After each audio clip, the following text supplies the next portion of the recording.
Pořadí soutěžících se losuje, ale los nám udělal fantastickou dramaturgickou zápletku, protože teď přichází na scénu Martin Vašulka, což je vítěz strážnické soutěže z roku 2000, pokud dobře počítám, 19. Takže opravdu máme možnost srovnat si dva poslední vítěze. A co tak asi dělá verbíř, když mu chybí publikum, chybí mu pódium? Je zajímavé, že jako sportovec jezdil na kole. A víte, co dělal? Bylo to až dojemné.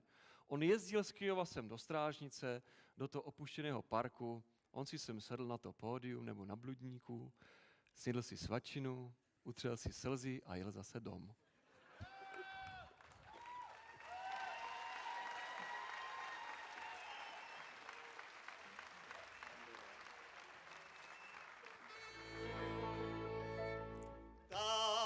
Kyjovská brána, pěkně malovaná,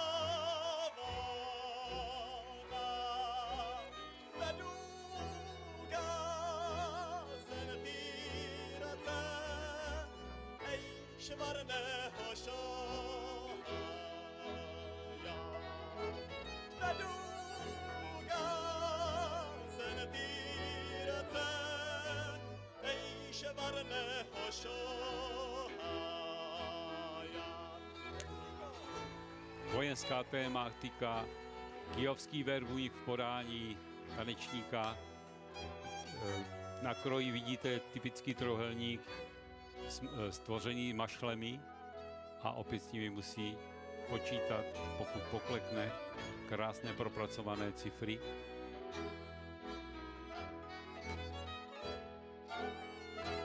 Porota mimochodem hodnotí i to, jak se verbíř pohybuje po pódiu, jak využívá prostor. Ano, je dobré, když ho využije. Tady stojí venku, Matík regiment tu. Počkajte, postojte, hej, před moju galanku. Počkajte, postojte, hej, před moju galanku.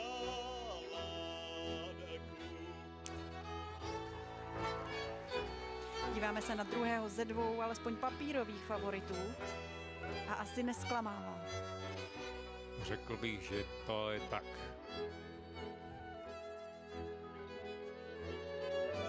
Tanečník plný energie, dynamiky, vysoké výskoky, prožitek je doslova jako pružina, vymršťuje se v okamžiku.